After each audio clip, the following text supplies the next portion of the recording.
தமிழ்நாடே தமிழ் தேசியத்துக்கு எதிராக தான் இருக்குது. அதுதான் உண்மை. நம்ம அதை ஒத்துக்கிட்டு தான் ஆகணும். அண்ணன் சீமான் அவர்களுக்கு எதிராக யாராவது ஒருத்தர் பேசுனாங்கன்னா தமிழ்நாட்டில் உள்ள ஊடகங்கள் சிகப்பு கம்பளம் விரித்து வரவேற்கும் அவங்க எல்லாத்தையுமே.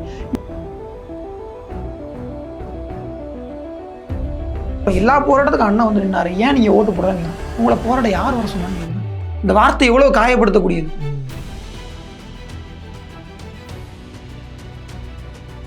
நடிகர் விஜய்க்கு இன்றைக்கும் ஒரு ஒரு காகிதம் இல்லாமல் அரசியல் பேச தெரியாது.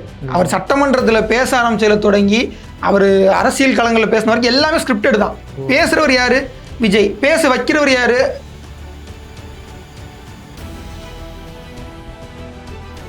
பொய்கள் என்பது வந்து பலூன் மாதிரி தான். அதை உடைக்கிறதுக்கு ஒரு குண்டூசி வேணும். பலூன் பெருசாக தெரியலாம், குண்டூசி கண்ணுக்கே தெரியாமல் இருக்கலாம். ஆனால் குண்டூசி பட்ட உடனே பலூன் எப்படி உடைக்கும்னு நமக்கு தெரியும்.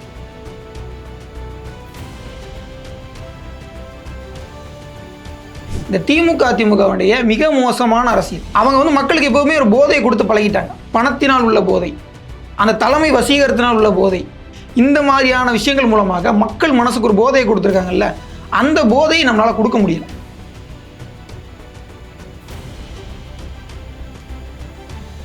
திமுக அதிமுகவுடைய அடுத்த கட்டத்துக்கு தாவேக்கா நேரடியாக போயிட்டாங்க. ஃபர்ஸ்ட் லெவலுக்கு தான் போயிட்டு தான் கேம் ஆரம்பிக்கணும், செகண்ட் லெவல் போகணும், தேர்ட் லெவல் போகணும். ஆனால் தாவேக்கா வந்து ஸ்ட்ரைட்டாக 5வது லெவலுக்கே போயிட்டாங்க.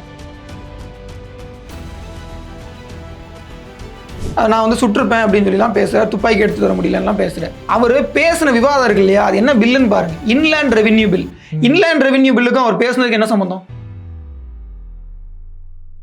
13 ஆண்டுகளுக்கு மேலாக தமிழகத்தின் ஒப்பற்ற வீடு மற்றும் மனை சார்ந்த அனைத்து தேவைகளுக்கும் சிறந்த ஒரே நிறுவனம் நிம்மதி ப்ராப்பர்ட்டி மேனேஜ்மெண்ட். தங்களின் தேவை எங்களின் சேவை. தொடர்புக்கு 7667008999. அருந்தமிழர்களுக்கு அன்பு வணக்கம். இன்று நம்மோடு நாம் தமிழர் கட்சி ஆதரவாளர் திரு சரவணன் அவர்கள். வணக்கம். வணக்கம். ஆறீங்களா? நல்லா இருக்குங்க. நீங்கள்? சிறப்பாக இருக்கேன். தமிழ் தேசியம் கடந்த ஒரு 2009க்கு பிறகாக நல்ல வளர்ச்சியை நோக்கி போயிட்டு இருந்தது. திடீர்னு அண்ணனோட தம்பி அவருடைய வருகையால் இப்போ சரிவை நோக்கி போயிருச்சு. மீண்டும் தமிழ் தேசியம் எழுமா? எப்படியான வளர்ச்சியை பெறும்? நிறைய முக்கியமான நபர்கள் வந்து இந்த கேள்வியை என்கிட்டையும் கேட்டாங்க. 2009க்கு பின்னாடி தமிழ் தேசியம் ஒரு வளர்ச்சி பாதையில், ஒரு ஏறு பார்வையில் அப்படி போச்சு. ஆனால் இந்த 2026 தோல்வி, குறிப்பாக தேர்தல் தோல்வி, இனி வந்து தமிழ் தேசியத்துக்கு எதிர்காலத்தை இல்லாமல் பண்ணிருச்சா அப்படின்ற கேள்விலாம் கேட்குறாங்க. ஆனால் நாம் என்ன கேட்குறோன்னா, 2009க்கு முன்னாடி தமிழ் தேசியம் எப்படி இருந்துச்சுங்கிறத யோசிக்கணும். அந்த மாதிரி இன்றைக்கி தமிழ் தேசியம் இல்லை, தோல்வி அடைஞ்சிருக்குன்றத வந்து ஒரு பெரிய விஷயமா நம்ம பார்க்குறோம்ல. இப்போ என்ன அர்த்தம்னா, இது இல்லை, இதில் என்னன்னா நம்ம 100% 50% வந்துருச்சு அப்படிங்கிறாங்க. இப்போ நான் 8% இருந்த வாக்கு இன்னைக்கு 4% நோக்கி போயிருச்சு அப்படிங்கிறது ரொம்ப வீழ்ச்சி அப்படிங்கிறாங்க. யாரால வீழ்ச்சி அடைஞ்சோம் தான் நான் கேட்குறேன். நாம் எதிர்த்து நின்ற திராவிட கட்சிகளுடைய அந்த சூழ்ச்சிகளால் வீழ்த்தப்பட்டு விட்டோமா? எந்த கொள்கையுமே இல்லாத, எந்த கோட்பாடும் இல்லாத வெறும் திரைக்கவர்ச்சியால் வீழ்த்தப்பட்டிருக்கோம். நம்மை விட ஒரு சிறந்த கொள்கை, ஒரு பொது உடைமை கொள்கை நம்மளை வீழ்த்திருச்சுன்னு வச்சுங்களேன். சரி, வர்க்கம் வந்து ஒன்று சேர்ந்து பாட்டாளி வர்க்கம் வந்து மேலெழுந்து வந்து நம்மளை வீழ்த்திருச்சுன்னு நியாயப்படுத்தலாம். இல்லை, ஒரு பட்டியல் சமூக மக்களும் கீழே இருக்கக்கூடிய ஒடுக்கப்பட்ட மக்களும் வந்து ஒரு பெரிய அதிகாரத்தை பிடிக்கிறதுக்காக ஒரு பெரிய அரசியல் முன்னெடுத்து அது எல்லா சமூகம் ஒன்று சேர்ந்து ஒரு சமூக நீதி அரசியல் நம்மளை வீழ்த்திருச்சுன்னா அதில் ஒரு நியாயம் இருக்குது. மக்கள் வந்து இவங்களால கீழே இருந்தவங்க மேலே வந்துட்டாங்கன்னு சந்தோஷப்படலாம். எந்த அரசியல் நம்மளை வீழ்த்திருச்சு? இதற்கு முன்பு திமுக அதிமுக இரு கட்சிகளிடமும் இருந்த தலைமை கவர்ச்சி, தலைமை வசீகரம், பணம், ஸ்ட்ராட்டஜி, கம்பெனிஸ், இதெல்லாம் வச்சு வேலை பார்த்து இந்த கட்சி ஜெயிச்சிருக்கு.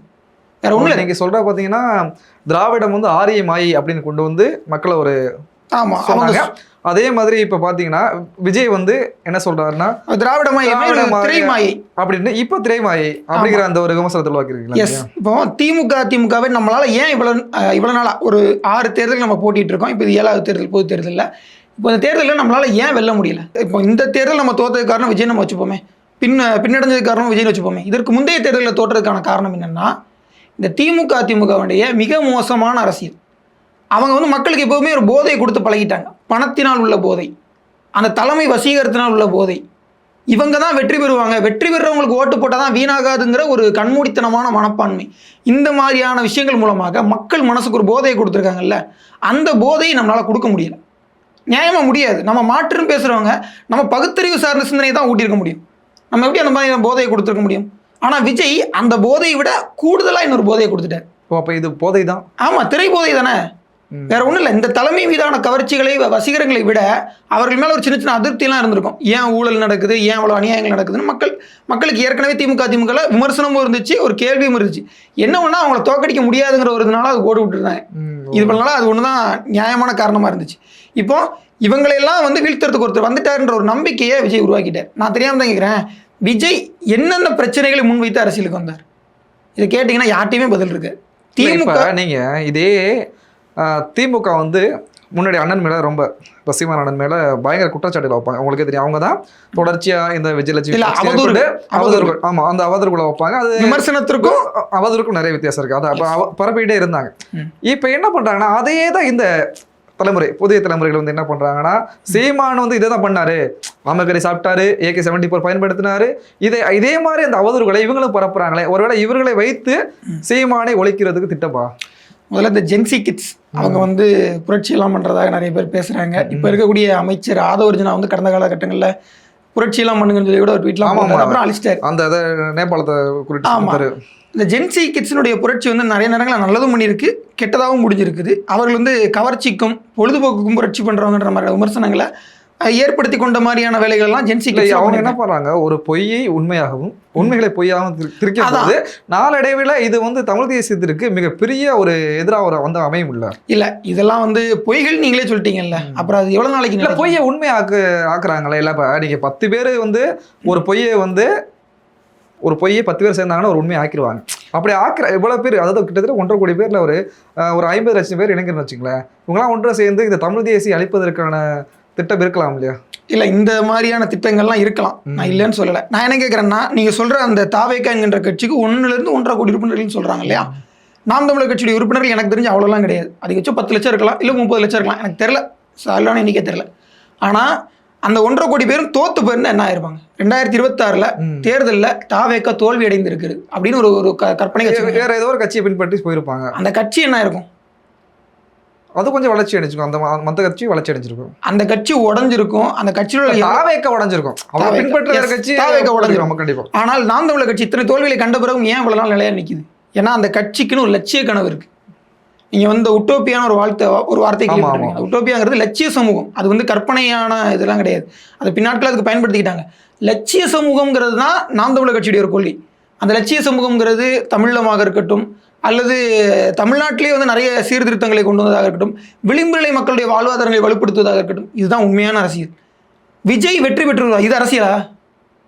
இல்லை, இப்போ நீங்கள் சென்னையில் இப்போ நான் முடிச்சிடறேன். இப்போ கடந்த காலகட்டங்களில் காவல்துறையுடைய வன்முறையால் நிறைய பேர் பாதிக்கப்பட்டிருக்காங்க. எங்கள் ஊர் தூத்துக்குடியில் ஒரு உப்பள தொழிலாளியான வின்சென்ட் என்பவர் 1999 அடிச்சு கொல்லப்பட்டிருக்காரு.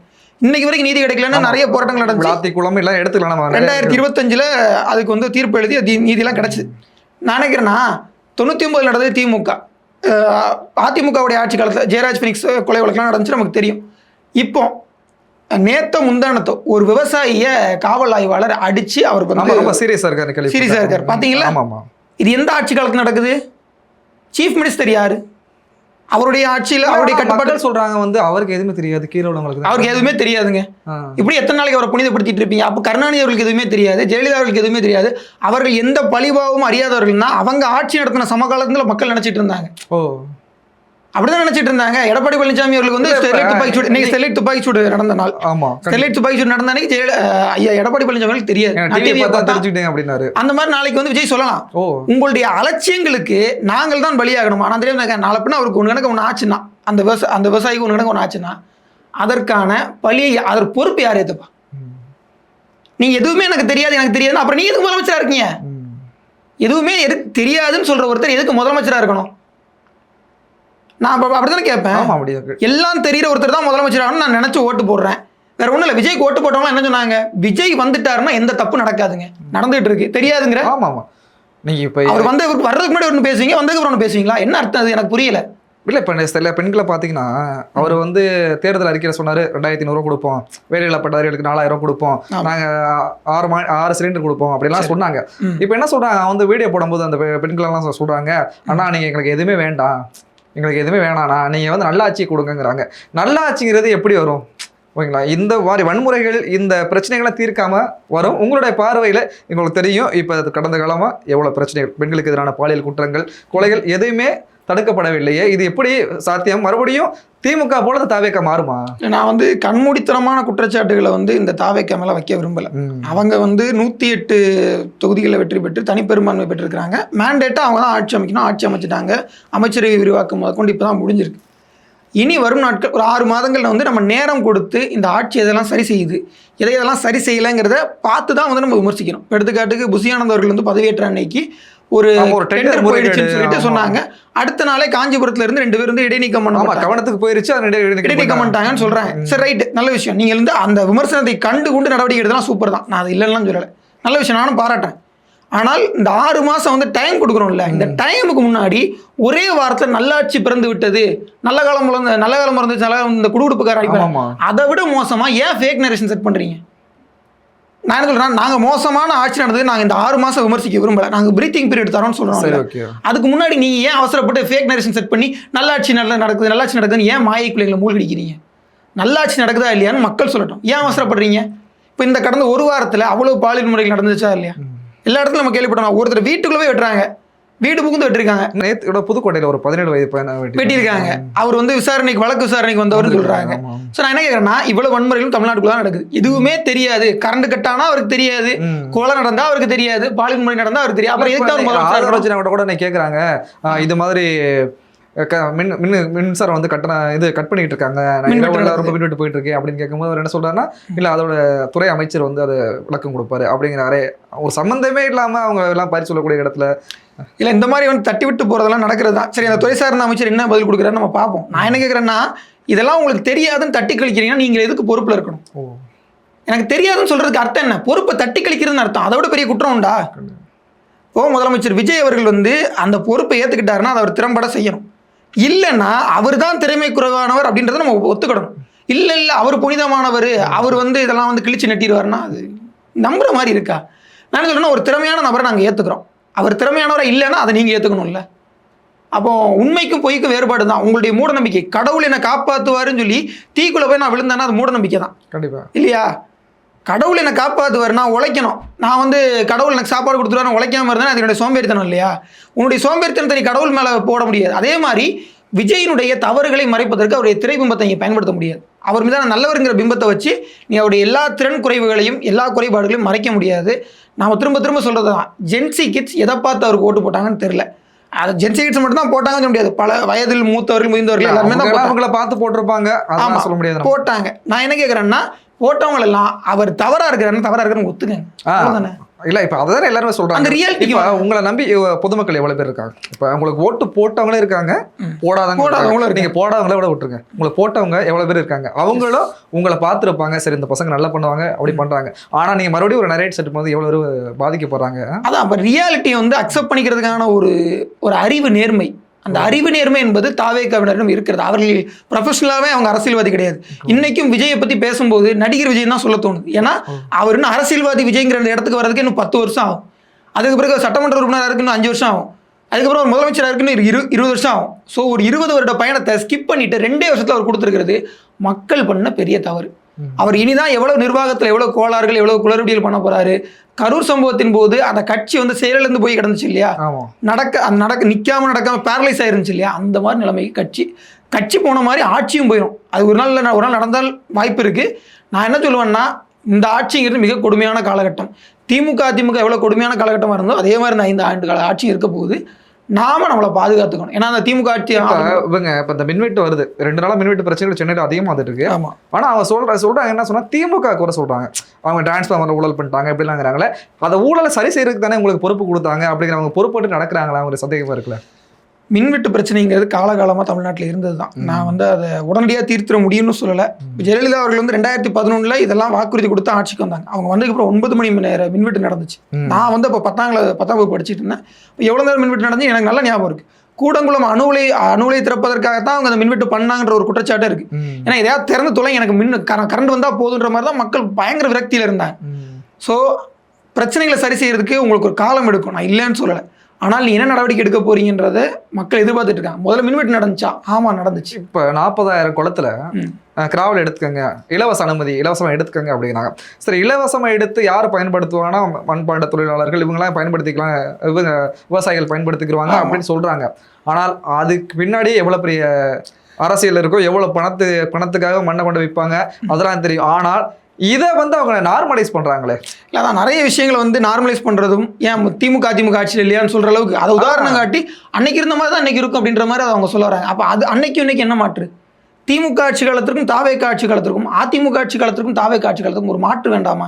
நான் மீண்டும் குறிப்பிடுறேன், ஸ்டெர்லைட் படுகொலை, நான் தூத்துக்குடிக்காரன், எனக்கு எங்கள் ஊர் மக்களை பற்றி நல்லா தெரியும். எங்கள் மக்களுக்கு போராட தெரியும், ஓட்டு போட தெரியும். ஆனால் அவங்களுக்கு என்ன இடத்துலையும் நல்லவனை கண்டுபிடிக்கவே தெரியாது. அது ஏன் ஊர் மக்களுக்கு மட்டும் இல்லை, எல்லா ஊர் மக்களுக்கும், தமிழ்நாட்டு மக்களுக்கே அதுதான். வேற ஒன்றும் இல்லை. 2017-18 காலகட்டம், 18 அந்த சம்பவம் நடந்துச்சு. 19 அதை பயன்படுத்தி அம்மையார் கனிமொழி அவர்கள் எங்கள் ஊருடைய எம்பி ஆனாங்க. உங்களுக்கு ஞாபகம் இருக்குன்னு நினைக்கிறேன். இப்போது வரைக்கும் கிட்டத்தட்ட 8 ஆண்டுகள் ஆயிடுச்சு. இன்னைக்கு 8வது ஆண்டு நினைவு நாள். இன்றைக்கும் கூட தூத்துக்குடி மக்களுக்கு நியாயம் கிடைச்சிருச்சான்னு கேட்டால் கிடையாது. அதில் உண்மையாக சம்மந்தப்பட்ட அரசு அதிகாரிகள் மேலே சரியான நடவடிக்கை எடுக்கப்பட்டுருச்சான்னு கேட்டால் கிடையாது. அதில் தொடங்கி கனிம வள கொள்ளை வரைக்கும் எங்கள் ஊர்லேயே அந்த லூர்து பிரான்சிஸ்ன்ற நபர் முறப்பநாடு பக்கம் தூத்துக்குடியில் அவர் கொல்லப்பட்டதாக இருக்கட்டும், யாருக்கு நீதி கிடைச்சிது? சரி, நினைக்கிறேன்னா இதுக்கெல்லாம் நீதி வாங்கி கொடுக்கணும் நாங்கள் தாவேக அரசு கோடு போட்டுன்னு சிலர் நினைக்கலாம். கிடைக்குதான்னு பார்ப்போம். ஆனால் அதுக்கு முன்னாடி அந்த செயல்களெல்லாம் ஒரு நார்மலைஸ் பண்ணாதீங்க, அதை நீர்த்து போக செய்யாதீங்க. அதெல்லாம் சாதாரண விஷயம் அப்படின்னு சொல்லாதீங்க. அப்புறம் நீங்கள் கார் வாங்கினது நீங்கள் பாருங்க, அவங்க 40 கார் வாங்கினாங்க, கிட்டத்தட்ட 12 கோடிக்கிட்ட வந்துச்சு. நாங்கள் 80 கார் வாங்கினா நாங்கள் கம்மியாக தான் இருக்குது அப்படிங்கிறாங்களே. எல்லா விஷயங்களும் எப்படின்னா, அவங்க வாங்கின கார் என்ன, நம்ம வாங்கின கார் என்ன, அதோட விலை என்ன, இதெல்லாம் ஒரு ஃபேக்ட் செக் பண்ணாமல் ஒரு பொய்யான ஒரு அவதூறுகளை சரி பண்ணணும்னு நினைக்கிறாங்களே. இது எதை நோக்கி போகும்? அதான் கடந்த காலகட்டங்களில் திமுக அதிமுக இரு கட்சிகளுமே நிறைய ஃபேக் நரேஷன்ஸை நம்ம மேலேயும் செட் பண்ணாங்க, நாம் தமிழர் கட்சி மேலேயும் செட் பண்ணாங்க. ஆனால் அது மக்களுக்குமே நிறைய பொய்யான தகவல்கள்லாம் கொடுத்தாங்க. அதே போல தான் தாவேக ஆட்சியும் வந்திருக்கு. என்ன ஒன்றுனா, திமுக அதிமுகவுடைய அடுத்த கட்டத்துக்கு தாவேக நேரடியாக போயிட்டாங்க. ஃபர்ஸ்ட் லெவலுக்கு தான் போயிட்டு தான் கேம் ஆரம்பிக்கணும், செகண்ட் லெவல் போகணும், தேர்ட் லெவல் போகணும். ஆனால் தாவேக ஸ்ட்ரெயிட்டாக 5வது லெவலுக்கே போயிட்டாங்க. அந்த லெவலுக்கு அவங்களுடைய அந்த ஃபேக் நியூஸ் எல்லாம் இருக்குது. அந்த ஃபேக் ப்ரொபகண்டா எனக்கு நல்லா ஒர்க் ஆயிருக்கு. அப்போது அந்த ஃபேக் ப்ரொபகண்டாவுடைய நீட்சி தான் மக்கள் மற்றவங்களோட ஒப்பிட்டு இதை நார்மலைஸ் பண்ணிக்கிறதுங்கிறது. இது ரொம்ப மோசமானது, இந்த சிந்தனையே மோசமானது. இன்னும் வெளிப்படையாக சொல்கிறேனே, நேற்று பிறந்த குழந்தை வரைக்கும் கொச்சப்படுத்த ஆரம்பிச்சிட்டாங்க. ஆமாம் ஆமாம். இந்த வன்மம், இந்த நஞ்சு எங்கேருந்து வந்துச்சு? நாம் தமிழர் கட்சி ஒருபோதும் அந்த மாதிரியான விஷயங்களை சொல்கிறது கிடையாது. நாம் தமிழர் கட்சி, ஆனால் நாம் தமிழர் கட்சி மேலே அவங்க பயங்கரமாக அவதூறு பரப்புறாங்க. உங்களுக்கு தெரியும், ஒரு பயிற்சி பட்டறையில் இங்கே தப்பாக பேச சொல்லி கொடுக்குறாங்க. அப்படிலாம் நிறைய அவங்களே செட் பண்ணி அனுப்பியிருக்காங்க. அப்படிலாம் நடக்குதா? இல்லை, அந்த மாதிரிலாம் எனக்கு தெரிஞ்சு எந்த பயிற்சி பட்டறையிலும் சொல்லி கொடுக்கப்படுறதுலாம் கிடையாது. முதல்ல அவங்களுடைய எண்ணம் என்னன்னா, நாம் தமிழர் கட்சியுடைய அந்த ஐடியாலஜிக்கல் பவர் இருக்கு இல்லையா, அந்த பேஸை திமுக அப்படிதான். நாம் தமிழர் கட்சி எந்த ஒரு அதிகாரத்துக்குமே வராமல் தொடர்ந்து விமர்சனம் பண்ணிட்டு இருந்தாங்க, வரக்கூடாது. அதே தான் இப்போ இவங்களும் பண்ண ஆரம்பிச்சிட்டாங்க. நீங்க இதுக்கு சிறந்த ஒரு எடுத்துக்காட்டுனா, இப்போ இலங்கையில இருந்து ஒரு நாடாளுமன்ற உறுப்பினர் வராரு. ஒரு வெளிநாட்டு விவகாரங்கள் எவ்வளோ பெரிய பிரச்சனைன்னு உங்களுக்கு தெரியும். ஒரு நாட்டில் போய் நம்ம என்ன பேசணும், எந்த நிகழ்வுல கலந்துக்கணும் ஒரு விதிமுறைகள் இருக்கும். அவர் இங்கே வந்தார். அவரை வந்ததுக்கப்புறம் இங்கே சில நிகழ்வு நடக்குது. அண்ணனும் மேடையில் பேசுகிறாரு. பேசினதுக்கு அப்புறம் பார்த்தீங்கன்னா அவர் இங்கேருந்து இலங்கைக்கு போயிட்டு அங்கே அந்த சபையில், நாடாளுமன்ற சபையில் ஒரு வார்த்தை சொல்கிறாரு. நான் அதை பார்த்தேன். நான் முதல்ல ஒப்பிட முடிச்சிடுறேன்.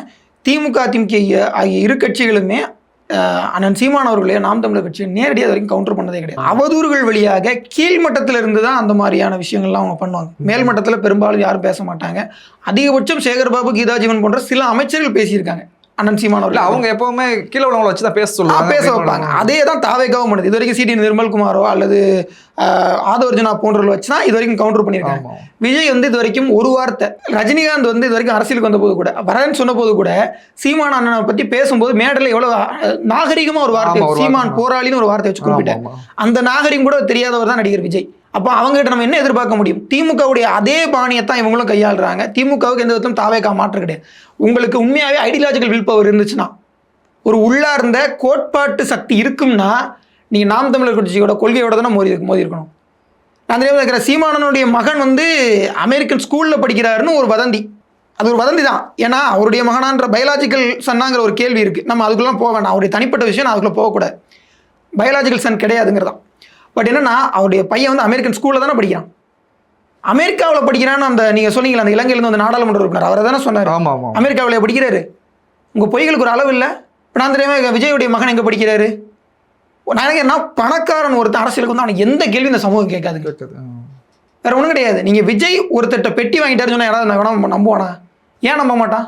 அவர்கிட்ட நிறைய இருக்கு அப்படி. விஜய் கிட்ட வந்து பணம் நிறைய இருக்கு, சம்பளமே 200 கோடி வாங்குறாருன்ற ஒரே வார்த்தையில அந்த பதில் வந்து. அதான் ஒரு பொண்ணு கூட சொல்லுது, அவர் வந்து அவர் காசுல தான் கொடுப்பாரு.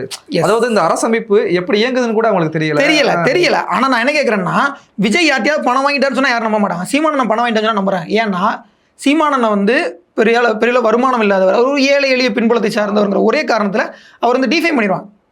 ஸோ ஒருத்தர் மேலே வைக்கிற பொய்யை மக்கள் நம்புறாங்களா இல்லையான்றது அவருடைய பின்புலத்தை சேர்ந்தது தான். சீமானனுக்கு ஒரு 100 கோடி சொத்து இருந்து அவர் பெரிய ஆளாக இருந்திருந்தா வேற ஏதாவது பணம் வாங்கினா சொன்னா நம்புவாங்களா? அவரே நிறையா இருக்குப்பா, அவ்வளோதான். அப்போ இப்போ வேற ஒன்றும் கிடையாது. சீமானன் பேரில் வந்து ஒரு 25 ஏக்கர் நிலம் ரெஜிஸ்டர் ஆகிடுச்சான். அது அவருடைய மனைவி பேர்ல நினைக்கிறேன், எனக்கு அது கூட சரியா தெரியல. அது அவங்க ஏதோ பரம்பரை சொத்து அப்படியே இதை வச்சு தானே தேர்தலில் டிஃபைன் பண்ணாங்க. எவ்வளோ பெரிய பொய்களை கிளப்பினாங்க, அதை யாராவது நிரூபிக்க முடிஞ்சதா? இல்லை. இப்போ இந்த இனப்படுகொலை நாள் வந்து நம்ம வந்து இந்த மே மாசத்துல நாம் தமிழர் கொண்டாடும் போது வருஷம் பார்த்தீங்கன்னா ஒரு இது சீமானுக்கு எதிராக ஒரு கட்டமைப்பு பண்ணுவாங்க. இப்போ பார்த்தீங்கன்னா அந்த நாடாளுமன்ற உறுப்பினர் நான் அதை தான் சொல்ல வந்துருச்சேன். அவர் வந்து மே 19 அன்றைக்கு நான் இது இலங்கை நாடாளுமன்றத்தில் போய் பேசுகிறேன், நான் வந்து சுற்றுப்பேன் அப்படின்னு சொல்லிலாம் பேசுகிறேன், துப்பாக்கி எடுத்து தர முடியலலாம் பேசுகிறேன். அவர் பேசின விவாதம் இருக்கு இல்லையா, அது என்ன பில்லுன்னு பாருங்க, inland revenue bill. Inland revenue பில்லுக்கும் அவர் பேசுனதுக்கு என்ன சம்பந்தம்? அந்த விவாதத்தில் அதை பற்றி பேச வேண்டிய அவசியமே கிடையாது. இல்லை, யார் பேச வைக்கிறாங்க? நான் இன்னொன்று முடிச்சிடறேன். இலங்கை அரசியலில் இந்த சொல்லுகின்ற அந்த குழப்பவாதி அர்ஜுனா இருக்கார் இல்லையா, அவர் சாவகச்சேரியில் முதல்ல ஊழலுக்கு எதிராக நான் வந்து அரசியல் பண்ண தொடங்குறேன்னு பேச ஆரம்பித்தார். இன்னைக்கு அவர் என்ன பண்ணிட்டு இருக்காருன்ற கேள்வி வந்து பெரிதாக இருக்குது. அவர் எந்த விதத்திலும் யாருக்கும் நல்வழி காட்டலை. தையிட்டி புத்த விகாரின்னு ஒரு விகாரை, அந்த விகாரை தமிழர்களுடைய காணிகளை ஆக்கிரமிக்கப்பட்டு கட்டப்பட்டிருக்கு, அந்த விகாரையை இடிக்கணும்னு ஒரு விஷயம் வருது. அப்போ மத நல்லிணக்கத்துக்காக அந்த விகாரை நம்ம இடிக்கக்கூடாது, அந்த விகாரை இடிச்சா இந்துக்களுடைய கோயில்களையும் இடிக்கணும் அப்படின்னு பேசுறாரு. நான் என்ன கேட்குறேன், தமிழருடைய காணிகளை பறித்து பௌத்தர்களே இல்லாத ஒரு பகுதியில் ஒரு விகாரை, பௌத்த விகாரை எதுக்கு? அவன் சிங்கள குடியேற்றம் பண்ணுறதுக்காக பௌத்த விகாரையை கட்டி வச்சுட்டு அதுக்கு கீழே வந்து புத்தர் சிலை இருந்துச்சு, நீங்கள் ராமர் சிலையை வச்சு அவன் ஒரு அரசியல் பண்ண மாதிரி அவன் பண்ணிட்டு இருக்கான். அங்கே இப்போ யாழ்ப்பாணத்துலேயும் என்னவா சொல்கிறாங்கன்னா, கிளிநொச்சி மாவட்டத்தில் உள்ளவங்க நாயில்னு பேசுகிறான். அவங்களாம் வந்து வெளிநாட்டிலேருந்து வந்தவங்க. அப்படின்னா அர்ஜுனாவுக்கு வந்து ஒரு மரியாதையே கிடையாது. நாடாளுமன்றத்தில் என்ன ஆகுதுன்னா, நீங்க பாத்தீங்கன்னா அவர் ஒரு தவறானவர், ஒரு நிமல் ராஜபக்சோட நண்பர் அப்படிலாம் அவங்க சொல்றாங்க. ஆனால் தமிழ்நாட்டுக்கு வரும்போது என்ன பண்றாங்கன்னா, இந்த நாம் தமிழை எதிர்க்கிறோம் அப்படிங்கிற பேர்ல அவரை கொண்டாடுறாங்க. இந்த தாவேகா கூட்டம் கொண்டாடுது. தாவேகா கூட்டம் இல்ல, நான் தமிழ்நாடே சேர்த்து சொல்றேனே, தமிழ்நாடே தமிழ் தேசியத்துக்கு எதிராக தான் இருக்கு. அதுதான் உண்மை, நம்ம அதை ஒத்துக்கிட்டு தான் ஆகணும். அண்ணன் சீமானவர்களுக்கு எதிராக யாராவது ஒருத்தர் பேசினாங்கன்னா தமிழ்நாட்டில் உள்ள ஊடகங்கள் சிகப்பு கம்பளம் விரித்து வரவேற்கும் அவங்க எல்லாத்தையுமே.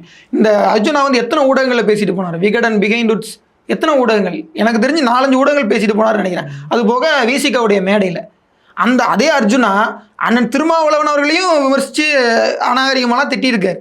நான் நினைக்கிறேன்னா சீமானந்த மேடைகளில் பேசும்போது அவர் வாடா போடான்னு பேசிட்டார், அப்படி பேசிட்டார், இப்படி பேசிட்டார். அண்ணன் சீமானவர்கள் நாகரிக பாடம் எடுக்கிறாங்க நிறைய பேர். இந்த அர்ஜுனாவுக்கு கொஞ்சம் நாகரிக பாடம் எடுங்க. நாடாளுமன்றத்தில் பேசுகிற வார்த்தை அதெல்லாம் எவ்வளோ அநாகரிகமான சொற்கள், ரொம்ப அநாகரிகமான சொற்களில் இந்த அர்ஜுனா வந்து நாடாளுமன்றத்தில் பல முறை பேசியிருக்காரு. அங்க இருக்கக்கூடிய தமிழ் அரசியல்வாதிகள் இவர் ஒரு பொருட்டாவே கருதக்கூடாது. ஒரு டவுட்னா, எப்படி இவங்களை தெரியாம அவங்க தேர்ந்தெடுத்துட்டாங்களோ அதே மாதிரி இந்த அரசியல் அவங்க தெரியாம தேர்ந்தெடுத்துட்டாங்களோ இந்த இளைஞர்கள் அப்படிங்கிற கிட்டத்தட்ட ரெண்டுமே ஒண்ணுதான். நடிகர் விஜய்க்கு இன்றைக்கும் ஒரு ஒரு காகிதம் இல்லாம அரசியல் பேச தெரியாது. அவர் சட்டமன்றத்துல பேச ஆரம்பிச்சதுல தொடங்கி அவர் அரசியல் களங்களில் பேசின வரைக்கும் எல்லாமே ஸ்கிரிப்டட் தான். பேசுறவர் யாரு? விஜய். பேச வைக்கிறவர் யாரு? இந்த ஜான் ஆரோக்கியசாமி நியமனம் பண்ணிட்டாங்களா? ஆமா. அப்போ அரசியல் தெரியாத ஒரு நபர்கிட்ட நம்ம கையில கொண்டே கொடுக்குறோம்னா அவர் மேல கண்மூடித்தனமான நம்பிக்கை. இப்ப நீங்க சொன்ன மாதிரி இந்த விஷயத்தை, இந்த அர்ஜுனா விஷயத்தை எடுத்தா கூட தமிழ் தாய் அப்படிங்கிறது இந்த தமிழர்களுக்கான முதன்மை தாய். அந்த தமிழ் தாய் வாழ்த்து உங்களுக்கு தெரியும், முதல்ல பிரச்சனை ஆகுது, 3ஆவதா பாடுறாங்க. முதலமைச்சர் பதவி இருக்கு இன்னைக்கு. இப்ப பாத்தீங்கன்னா இந்த அமைச்சர்கள் பதவி இருக்கும்போது 3ஆவதா வந்து பாடுறாங்க. அப்போ ராஜ்மோகன் கேட்கறாங்க, ஒரு கேள்வி கேட்கறாங்க. முன்னாடி என்ன கேட்கறாங்க, எதுக்கு 3ஆவது இடத்துல நீங்க பாட சொன்னீங்கன்னு கேட்கலன்னு. இல்ல அது ஆளுநரோட ஃபங்க்ஷன், அதனால அவங்க எடுத்தாங்க. இந்த தடவையா நீங்க கேட்கலன்னு கேட்கும்போது இல்ல நான் கேட்டேன், அதுவும் ஆளுநர் ஃபங்க்ஷன் சொல்லிட்டாங்க அப்படின்னு. ஆனா மேற்கு வங்கத்தோட மாநில பாடல் பாடப்படுகிறது. அதான் கேட்கிறேன், இந்த தமிழ் தாய் வாழ்த்த இவங்க அவமதிக்கிறாங்க. 3ஆவது இடத்துக்கு போயிருச்சுங்கிற ஒரு இந்த சிந்தனை இந்த நம்ம இளைஞர்கிட்ட இல்லையா? இப்போ வந்தே மாதரம் வந்து முதலில் பாடப்பட்டது தமிழ் தாய் வாழ்த்து 3ஆவதா போயிருச்சுங்கிறது முதல் பிரச்சனையா தொடங்குச்சு. தாவேக்கு ஆட்சி பொறுப்பேற்ற முதல் நொடியே தொடங்கிவிட்டது. அப்போ ஆதவர்ஜுனா என்ன சொன்னாருன்னா, இனி இது போல ஒருபோதும் நடக்காது சொன்னது ஆதவர்ஜுனா அவர்கள், அமைச்சர். கிட்டத்தட்ட தாவேக்காவுடைய நம்பர் 3 or 4 அப்படின்னு கூட சொல்லலாம். அப்படிப்பட்ட ஒரு முக்கியமான நபர் அவர் சொல்றாரு. அதுபோக ராஜ்மோகன் மேடையிலே சொன்னார், அமைச்சர் ஆதவர்ஜுனா சொன்னாரு அப்படின்னு சொல்லி மேடையிலே சொல்றாரு. ஆமா. அப்போ 2வது பதவியேற்பு விழா நேற்று நடந்துச்சு, இன்னைக்கு 3வது பதவியேற்பு விழா, அதாவது அமைச்சர் விரிவாக்கம். இந்த 2த்துலயுமே அப்படிதான் நடந்திருக்கு. விசிக என்ன பண்ணுச்சு? விசிக ரொம்ப கொந்தளிச்சு பேசுவாங்களே, தலைவரே சொல்லல அப்படி சொல்ற மாதிரி சொன்னாங்க. அப்போ விசிக வந்து ஒரு சந்தர்ப்பவாத கட்சியாக மாறிடுச்சு. அது அப்போ எப்பவுமே அப்படித்தான். 2009 அவங்க இப்போ பண்ண சந்தர்ப்பவாதம் நான் மறக்கவே மாட்டேன். எனக்கு தமிழகத்திலேயே முதல்ல தெரிஞ்ச அரசியல் தலைவர் அண்ணன் திருமாவளவன் அவர்கள் தான். ஆனால் அவரே இந்த விஷயங்கள்லாம் பல சந்தர்ப்பவாதங்களை பண்ணியிருக்காரு, குறிப்பாக ஈழ விஷயங்களில். எடுத்துக்காட்டுக்கு கம்யூனிஸ்ட்டுகள் வந்து எடுக்கிற முடிவை வச்சு தான் நாங்கள் எங்களுடைய முடிவு எடுப்போம் இந்த தேர்தலில் சொன்னார் இல்லையா? இது இன்னைக்கு இல்லை, 2009 சொல்லியிருக்கு. எனக்கு நல்ல ஞாபகம் இருக்குது. கம்யூனிஸ்டுகள் வந்து ஈழத்தை விஷயத்தை விட்டுட்டு அவங்க வந்து கூட்டணிக்கு போயிட்டாங்க, திமுகவோட கூட்டணிக்கு போயிட்டாங்க, நாங்கள் மட்டும் ஏன் பண்ணக்கூடாது? வாச்சாத்தி படுகொலையை செங்கோட்டையனை பற்றி பேசினவங்களே போயிட்டாங்க. அப்போ கம்யூனிஸ்டுகளுடைய சந்தர்ப்பவாதத்தை காட்டி நீங்களும் உங்களுடைய சந்தர்ப்பவாதத்துக்கு நியாயம் தேடிக்குவீங்கன்னா நீங்கள் எதுக்கு அரசியல் பண்ண வரணும்? கம்யூனிஸ்ட் கட்சியில் போய் சேர்ந்துடலாமே. கம்யூனிஸ்ட் கட்சி ஜாதி பார்த்து ஆளுங்களை ஒதுக்குச்சுன்னு அவங்களுடைய தாய்மொழி இதழில் எழுதுனது இதே விசிகாதான். இல்லை, ஒருவேளை இந்த வந்தே மாதரம் பாடல் வந்து முதல்ல பாடப்படுவதற்கு பின்புலம் யாராச்சும் இருக்காங்களா? ஒரு எதுவும் அழுத்தம் இருக்குமா அப்படிங்கிறது? அதாவது கடந்த காலகட்டங்களில் திமுகவுடைய நிகழ்ச்சிகள் அது நடந்திருந்தாலும் கூட அவங்க வந்து என்ன பண்ணுவாங்கன்னா, நாங்கள் வந்து போராட்டம் பண்ணுறோம் அப்படி இப்படின்னு அவங்க பசப்பு வார்த்தைகள் பண்ணுவாங்க, போராட்டம் பண்ணுவாங்க. ஆனால் இந்த ஆட்சியால் அது நடத்த முடியல, போராட்டம்லாம் எதுவும் பண்ண முடியல. அவங்க வந்து இது 2த்துக்கும் நடுவில் மாட்டிக்கிட்டாங்க. அவங்களால பாஜகவும் எதிர்க்க முடியாது, காங்கிரஸையும் எதிர்க்க முடியாது. சரி, காங்கிரஸுக்கு இதோடைய நிலைப்பாடு என்ன?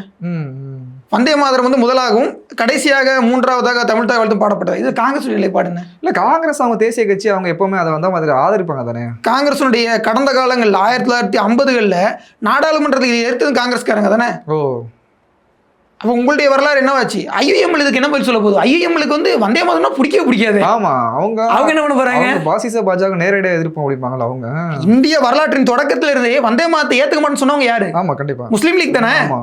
அப்ப அவங்க என்ன சொல்ல போறாங்க? நான் என்ன கேட்கிறேன்னா, உங்களுக்கு கவர்ச்சியான முகம் தேவை. இஸ்லாமியருடைய விடுதலைக்காக பேசின நாம் தமிழர் கட்சி உங்க கண்ணுக்கு தெரியல. மதவாதம் பேசுகின்ற, சாதியவாதம் பேசுகின்ற, வர்க்க முதலாளித்துவம் பேசுகின்ற கட்சி தான் உங்களுக்குலாம் தேவைப்பட்டுச்சு. போங்க. இல்லை, மக்கள் முக்கியம் இல்லை, எனக்கு பதவி தான் முக்கியம் நினைக்கிறாங்க. அப்படிதான் அவங்க நினைக்கிறாங்க. ஐயுஎம்எல் வந்து கேரளாவிலேயே மினிஸ்ட்ரி வச்சிருக்காங்க. எனக்கு தெரிஞ்ச 6 மினிஸ்ட்ரி நினைக்கிறேன். அந்த காங்கிரஸோட சேர்த்து அவங்களும் பதவி ஏற்றுக்கிட்டாங்க. அதே போல் அவங்க இங்கேயும் ஆசைப்படுறாங்க, வளரட்டும். நான் ஒன்றே சொல்ல முடியும், ஒரு இஸ்லாமிய அமைச்சர் இஸ்லாமிய கட்சியிலிருந்து அல்லது முஸ்லீம் லீகிலிருந்து வந்து விட்டார் என்பதற்காக அவர் இஸ்லாமியர்கள் அனைவருக்கும் விடிவு பிறந்துருச்சு நீங்கள் நினச்சிங்கன்னா அதை விட கண்மூடித்தனமான நம்பிக்கை ஒன்று கிடையவே கிடையாது. நான் சொல்கிறேன், நீங்கள் பாருங்கள், இந்த 5 ஆண்டுகள் நம்ம பார்ப்போமே, அந்த இஸ்லாமிய அமைச்சர் எந்த அளவுக்கு இஸ்லாமியர்களுக்கு நன்மை செய்கிறார், எந்த அளவுக்கு பாஜகவை தடுக்கிறார், நம்ம பொறுத்திருந்து பார்ப்போம். நான் உடனடியாக விமர்சனம் நான் வைக்க வேண்டாம்னு நினைக்கிறேன். அவ்வளோதான், ஒரு 6 மாதம் போகட்டும் அப்படின்னு நினைக்கிறோம். ஆனால் நீங்களும் அந்த நரேஷன் செட் பண்ணுற வேலையெல்லாம் நிறுத்திக்கிங்க. அதுதான் இதில் இப்போ என்ன நம்மளுக்கு பெரிய கவலை அளிக்கு அப்படின்னா, இந்த இளைஞர்களை வச்சு இந்த தமிழ் தேசத்தை இந்த இனிவரும் காலங்களில் மிக பயங்கரமான ஒரு அவதூறுகளால் அவங்க எப்படி இது பண்ணுவாங்க, இதை நாம் தமிழர் கட்சி எப்படி எதிர்கொள்ளும், சீமானின் அண்ணனோட வளர்ச்சி எப்படி இருக்கும்? பொய்கள் என்பது வந்து பலூன் மாதிரி தான். அதை உடைக்கிறதுக்கு ஒரு குண்டூசி வேணும். பலூன் பெருசாக தெரியலாம், குண்டூசி கண்ணுக்கே தெரியாமல் இருக்கலாம். ஆனால் குண்டூசி பட்ட உடனே பலூன் எப்படி உடைக்கும்னு நமக்கு தெரியும். இல்லை, ஒருவேளை அண்ணன் கூட சொல்றாரு, நான் இனிமேல் போராட்ட காலத்துக்கு வரமாட்டேன். இல்லை, அந்த போராட்டத்தில் வரமாட்டேங்கிறாரு. ஆனால் உள்ள மனசுல வழி வச்சிருப்பாரு. எப்பவுமே சொல்லுவாரு, என்னோட மக்கள் என்னோட மக்கள் என்னோட மண் அப்படிம்பாரு. ஒருவேளை இந்த மக்கள் பெரிய பாதிப்புகளை சந்திக்கும் போது அண்ணன் களத்துக்கு வர வாய்ப்பு இருக்கிறதா? வருவாருன்றது தான் அண்ணனுடைய குணம். நான் வந்து அண்ணனுடைய குணத்தை வந்து மதிப்பிடல, அண்ணனுடைய வார்த்தையை தான் யோசிக்கிறேன். நீங்க இப்படிதான் சொல்லுவீங்க, நான் நாளைக்கே நீங்க ஒரு போராட்டத்துக்கு போகணும் எங்களையும் கூப்பிடுவீங்க அப்புறம் அப்படின்ற மாதிரி தான் அண்ணனை நம்ம அப்படிதான் நினைப்போம். நீங்க இப்படிதான் சொல்லுவீங்க, நாளைக்கே போராட்டத்துக்கு வரான்னு கூடுங்கிற மாதிரி தான். பட் நமக்கு என்ன தோணுதுன்னா, அண்ணன் வந்து சொன்ன அந்த வார்த்தைக்கான காரணம் எங்கேருந்து வந்துச்சு, நான் போராட வரமாட்டேன் அப்படின்னு சொன்னதுக்கான காரணம் எங்கேருந்து வந்துச்சுன்னா, இந்த தேர்தல் தோல்வியின் போது தான் ஏன் தோல்வி அடைஞ்சோம் நம்ம யோசிக்க ஆரம்பிக்கிறோம். அப்போ எல்லாரும் என்ன சொல்கிறாங்க, எல்லாரும் நம்ம என்ன சொல்கிறோம், எல்லா போராட்டத்துக்கும் அண்ணன் வந்து நின்னாரு, ஏன் நீங்கள் ஓட்டு போட தான் கேட்குறோம். உங்களை போராட யார் வர சொன்னான்னு கேட்குறேன். இந்த வார்த்தை எவ்வளோ காயப்படுத்தக்கூடியது. மக்களுக்காக போராட்ட உண்மையான பாதிக்கப்பட்டவங்க அந்த வார்த்தை கேட்குறாங்களான்னு உண்மையானவங்க அப்படி கேட்கறது இல்லை. ஆனால் நம்ம நினைக்கிறோம் ஓட்டு போட்டவங்க அப்படி கேட்கும்போது நீங்கள் அந்த போராட்டத்துக்கு போய் ஆதரவு தெரிவிக்க சொல்லி நாங்கள் உங்கள்கிட்ட கேட்ட மாட்டேறாங்க. தூய்மை பணியாளர்களுடைய பிரச்சனை இருக்குல்ல, அது இந்த ஒரு வார காலத்தையும் போராட்டம் நடந்துகிட்டு தான் இருக்கு, தெரியுமாலாம் தெரியல, சிலர் காட்டுறாங்க. அப்போ போராட்டத்துக்கு உங்களுக்கு யாருக்கு கூப்பிட்டா அப்படின்னு கேட்குறாங்க பார்த்தீங்களா, அந்த மக்களுக்கு நம்ம இன்னும் புரியலை. இப்போ திமுக ஆட்சியில் அவங்க போராடினாங்க, திமுக அந்த போராட்டத்துக்கு வந்து நிற்குமா, தூய்மை பணியாளருடைய போராட்டத்துக்கு? அதிமுகவுடைய ஆட்சி காலத்தில் தான் அவங்களுடைய அந்த தொடக்கம் இருந்துச்சு, அவங்க வந்து நிற்பாங்களா? அப்போ எந்த விதமான போராட்டத்திற்கும் வர்றதுக்கு தகுதியற்றவர்கள் வந்து நின்னாங்கன்னா அவங்கள கூட இந்த மக்கள் ஏற்றுக்கிறாங்க, அவங்களுக்கு கூட ஓட்டு போட்டிருக்காங்க, அவங்களுக்கு கூட எம்எல்ஏ கொடுத்துருக்காங்க. நமக்கு ஏன் கொடுக்கலன்ற ஒரு கேள்வி எல்லாருக்கும் வரக்கூடியது தான். அப்போ அந்த வழியில தான் இது பண்ணுறது. அப்போ அந்த வழியில் நம்ம சொல்கிறது தானே, போராட்டத்துக்கு நம்மளால் நான் வரமாட்டேன், உங்களுக்கு போராடாதவன் தானே தேவைப்படுற. நான் எல்லாத்தையும் விட்டுருவாங்க. விஜய் எத்தனை போராட்டத்துக்கு வந்திருக்காருன்னு அவருக்கு சிஎம் பதவி கொடுத்துருக்காங்க மக்கள். எனக்கு தெரிஞ்சு இதுக்கு வந்திருக்காரு. பிரச்சாரத்துக்கு முதல்ல ஒழுங்கா வந்தாரா? அதை விடுங்க, நம்ம முதல் போராட்டத்துக்கே அவர் வந்து என்ன சொன்னார், நான் பறந்து ஒரு விமான எதிர்ப்பு போராட்டத்துக்கு நான் விமான நிலையம் வேணான்னு சொல்லல, இங்கே வேணாம் அப்படின்னு ஆரம்பிச்சாரு. ஆனா அதை கூட அவங்க உள்ள அர்த்தம்லாம் புரிஞ்சுக்க மாட்டாங்களே. சரி, லேண்ட் சப்ஜெக்ட் வந்து மாநிலத்துல தான் இருக்குன்னு சொல்றாங்க. லேண்ட் அக்விசிஷன் வந்து மாநிலம் தான் எங்களுக்கு பணி கொடுச்சுன்னு ராம்மோகன் அந்த விமான அமைச்சரே சொல்றாரு. அப்போ அவங்க சொல்ற மாதிரி நடக்குதான் நம்ம பார்ப்போம். நான் என்ன கேட்குறேன்னா, விஜய் எத்தனை போராட்ட களங்களுக்கு வந்து விட்டார் என்பதற்காக மக்கள் அவருக்கு வாக்களித்தார். அவர் கவர்ச்சியானவர், ஒரே காரணம் அதுதானே. விஜய்க்கு வாக்களித்த இனிமே போராட்ட களத்துக்கே வராம இந்த அரசு, தமிழ் தேசிய அரசியல் எப்படி போகும், எப்படி கொண்டு போனா சரியா இருக்கும் அப்படின்னு. இல்ல, போராட்ட களத்தை தவிர்க்க முடியாதுதான், நம்ம இல்லைன்னு சொல்லல. ஆனா மக்கள் கூப்பிடுறத பொறுத்து தான். ஏன்னா மக்கள் கூப்பிடாம போனாதான் நம்மளை மதிக்க மாட்டேங்கிறாங்க. மக்கள் கூப்பிடட்டும் அப்படிங்கிறது ஒண்ணுதான். ரெண்டாவது, போராட்ட களத்தை தவிர்க்க முடியாது, எந்த காலகட்டத்திலும் அதை தவிர்க்க முடியாது. நான் ஒண்ணே ஒன்று தான் சொல்லுவேன். கம்யூனிஸ்ட்களை நான் உதாரணம் காட்டுறேன். கம்யூனிஸ்டில் பொறுத்தளவில் ரஷ்யாவில் வந்து முதல்ல ஆட்சி கவிழ்ந்த போது கெரன்ஸ்கி தான் ஆட்சிக்கு வந்தார், லெனின் வரல. அதற்கு பிறகு ஒரு 6-8 மாத காலகட்டத்துக்கு பிறகு தான் லெனின் வந்து ஆட்சியை பிடிச்சார். ஸோ அது மாதிரி இது ஒரு 8 மாதத்தில் முடியுதா 7 மாதத்தில் முடியுதான்னு தெரியல. இந்த ஆட்சி 5 வருடங்கள் நீட்டித்தாலும் கூட மிக மிக மிக மோசமான ஆட்சி. நாம் விரும்பிய மாற்று இது அல்ல அப்படின்னு புரிஞ்சுக்கிட்டு அடுத்த தேர்தலில் மக்கள் நமக்கு வாக்களிப்பாங்க. தமிழ் தேசியம் என்பது தன்னுடைய இலக்கை அடையும் வரை ஒரு நீண்ட பயணத்தை மேற்கொள்ளும். தமிழ்நாட்டில் 2009க்கு பிறகு தான் தமிழ் தேசியம் வந்துருச்சு நிறைய பேர் கற்பிதமாக புரிஞ்சுக்கிறாங்க. 2009க்கு பிறகு ஒரு பெரிய வீச்சு கிடைச்சிது. ஆனால் தமிழ்நாட்டில் தமிழ் தேசியம் என்பது 1930களில் தொடங்கி இருக்கு. இந்திய எதிர்ப்பு போராட்டத்தில் தொடங்கி இருக்கு. ஒரு 100 ஆண்டு கால வரலாற்றை கொண்டது தமிழ் தேசியம். அதனால அது அவ்வளவு எளிமையாக முடிஞ்சிடாது. இந்த கவர்ச்சிவாதங்கள் வந்து விரைவில் சாயும்னு நாம் நினைக்கிறோம். இனி வரும் காலங்களில் இந்த தமிழ் தேசியம் இந்த மக்களுக்கான மண்ணுக்கான ஒரு வளர்ச்சியை கொடுக்கட்டும். எங்களுடன் இவ்வளவு தகவலை பகிர்ந்து கொடுத்ததுக்கு நன்றி. வணக்கம். நன்றி.